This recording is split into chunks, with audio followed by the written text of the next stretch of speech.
Como é que anda o seu desejo agora? Você anda desejando alguma coisa específica? A gente pode considerar que desejar as coisas é natural do ser humano. Se tudo estiver correndo normalmente, nós vamos desejar e nós vamos nos investir na direção de expandir a nossa experiência. Seja expandir a nossa identidade, ou as nossas capacidades, as nossas relações, o nosso bem-estar.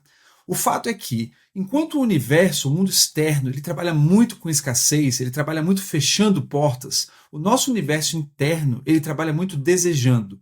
Ele trabalha muito se investindo nessa direção de expandir e ampliar cada vez mais a nossa experiência. Mas pode acontecer, algumas vezes e por muitas razões, que o nosso desejo se quebre. E isso vai acabar transformando a nossa percepção e gerando eventualmente um desprezo e até um ataque em direção ao desejo.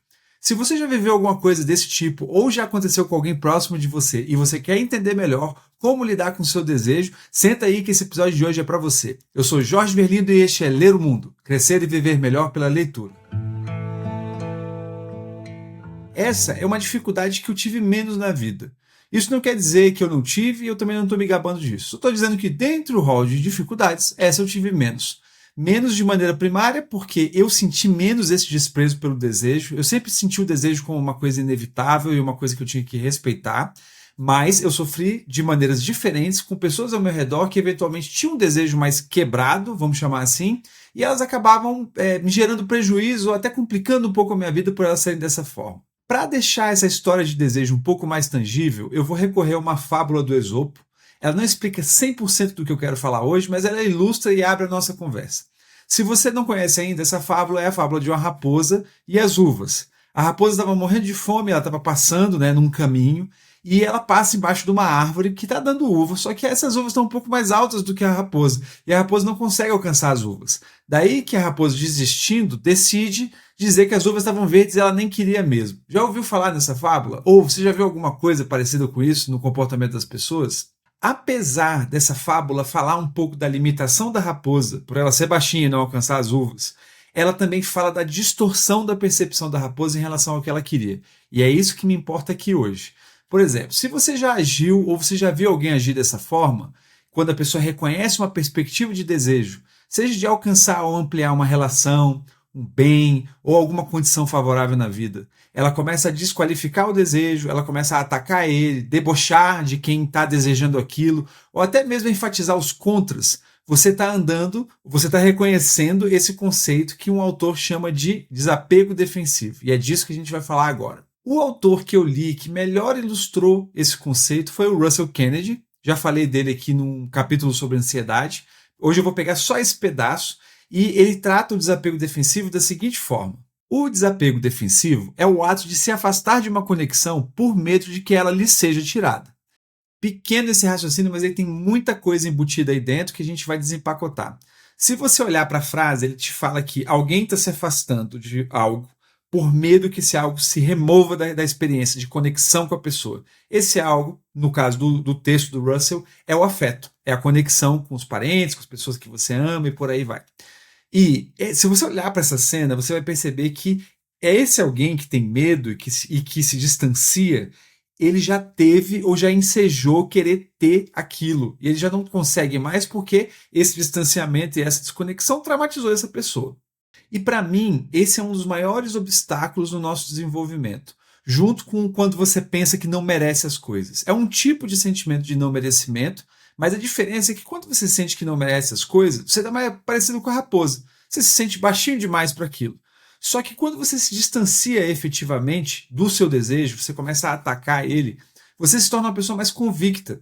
Então, quando você vê qualquer pessoa desejando a sua volta, ou quando um desejo começa a brotar dentro de você pequenininho, você já vai lá e mata ele com um monte de argumentos e começa a racionalizar por que aquilo ali não deveria acontecer.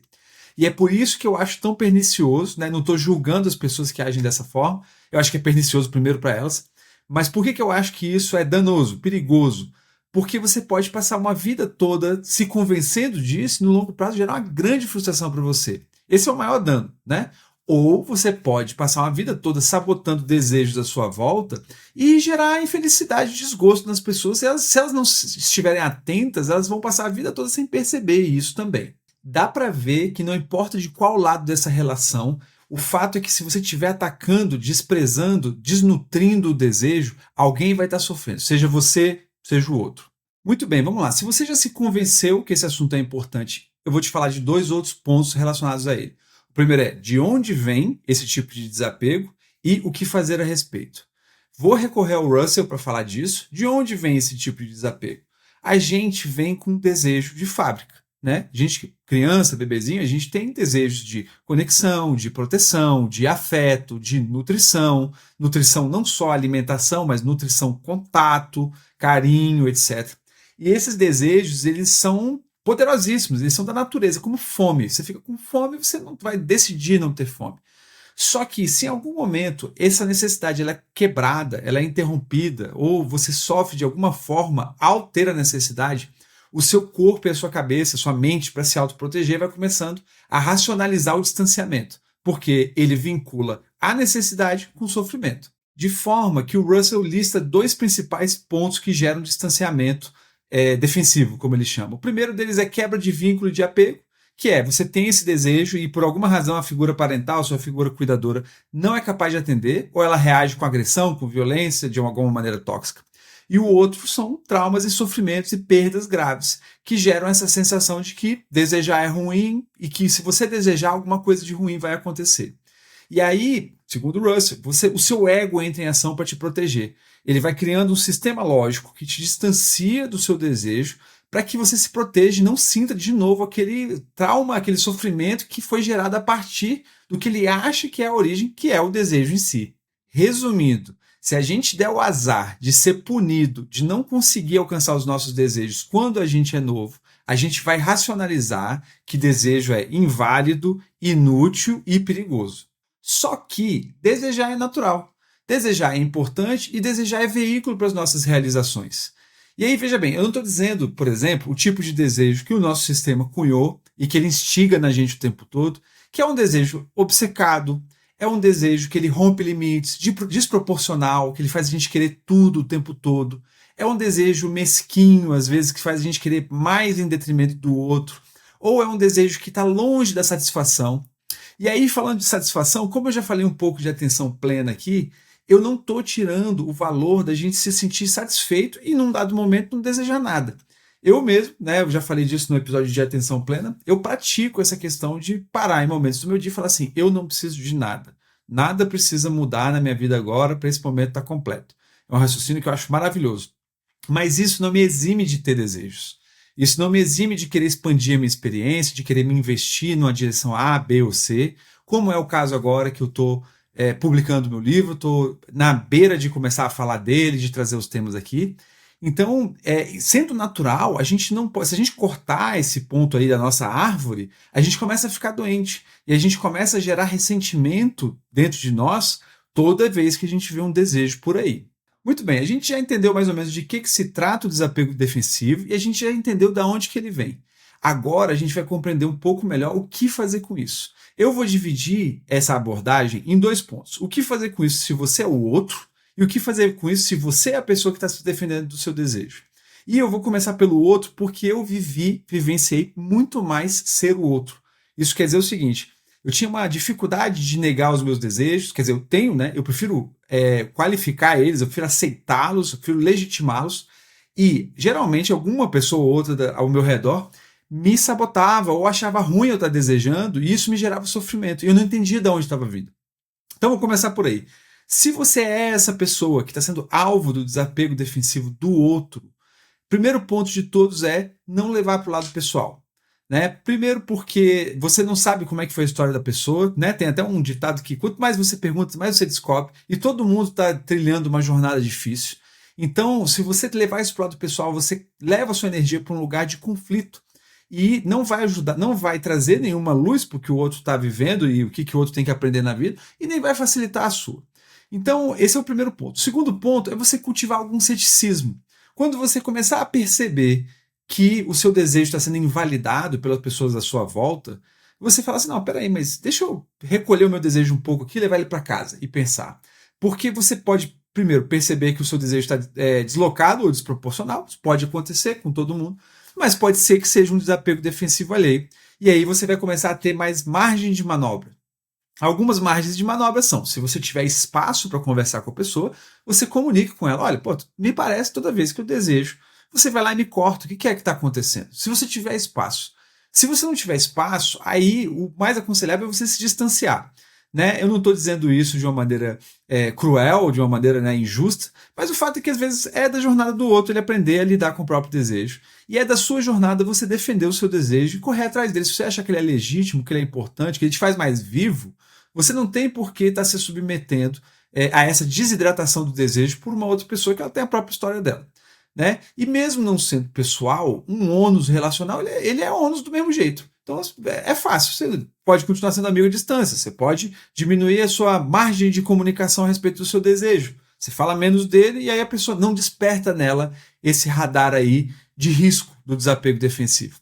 Agora, se você é a pessoa que se identificou que tem um desapego defensivo, o primeiro ponto de todos é não se culpe por isso.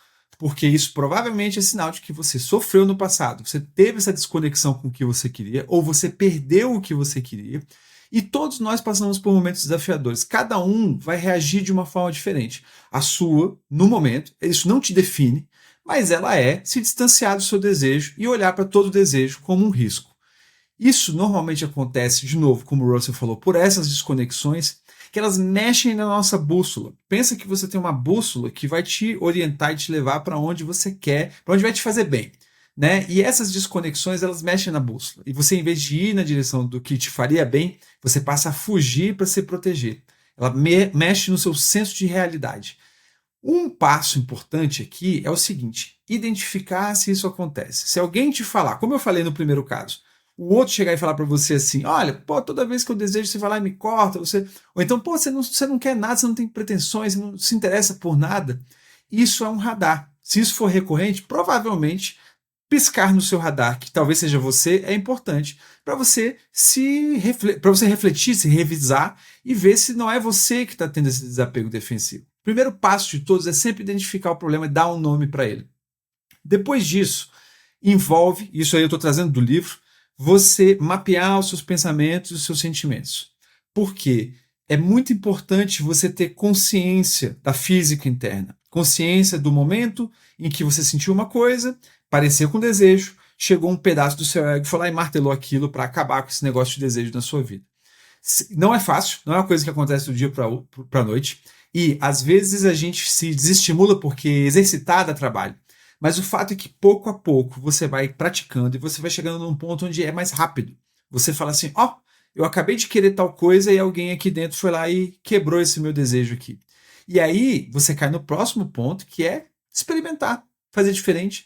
Porque, por exemplo, todos os nossos padrões de defesa, eles serviram no momento passado para nos defender. Hoje, provavelmente, eles estão atrasando a nossa vida, eles estão cortando nossas relações, estão tornando inférteis os nossos esforços. Então, experimentar fazer diferente apenas por um esforço, um exercício, vai te fazer muito bem, porque você vai conhecer partes suas que não estão sendo autorizadas a se expressar e que provavelmente não estão te nutrindo do que elas poderiam estar trazendo para a sua vida. E, por fim, uma última abordagem que eu acho importante é, havendo pessoas queridas, pessoas que você pode confiar, amigos, né, pessoas próximas, entes queridos e tal, você se abrir. Se você já identificou isso, você fala, porra, às vezes eu tenho esse problema de desejar e me cortar, ou então não ver alguém sonhar alguma coisa, eu vou lá e corto a onda da pessoa. Por quê? Quando você expõe uma fragilidade, você aumenta o seu vínculo com o outro. E você se alivia. As pessoas que têm dificuldade de expor fragilidades, elas carregam uma carga muito pesada nas costas, que acaba deformando e definindo a identidade delas de uma maneira muito nociva, muito danosa para elas. Então, se você tiver com quem se abrir, isso não só vai ser importante para você se libertar desse problema, dessa eventualmente compulsão por destruir o seu desejo, como você vai fazer um favor para outra pessoa, porque às vezes ela está sofrendo do seu lado, com você cortando a onda dela, cortando qualquer desejo, qualquer sonho, e ela vai ter margem para comunicar para você, assim, olha, ontem você foi lá e me cortou aqui, eu estava tentando te mostrar uma coisa, uma ideia e tal, você foi lá e desnutriu, desidratou a minha ideia, o que aconteceu? Essas dinâmicas de relacionamento, elas nos nutrem e elas passam a trazer mais fé, que é uma das coisas mais importantes quando você tem um desejo. Afinal, desejar é do ser humano, vale a pena a gente cultivar o nosso desejo com atenção, com proporcionalidade, com responsabilidade, é uma ótima forma de crescer nessa vida. E você, o que você acha? Esse assunto tem a ver com o que você está vivendo, já viveu ou com alguém próximo? Me conta aqui nos comentários. E se por acaso você curtiu esse tema, não esquece de deixar o seu like e se inscrever no canal ou mandar para alguém que você acha que vai se beneficiar desse assunto. Esses gestos, eles contam para o algoritmo que o meu assunto importa para você e aumenta o meu alcance, o que me faz muito bem para continuar trazendo o melhor das minhas leituras. Muito obrigado e nos vemos no próximo vídeo.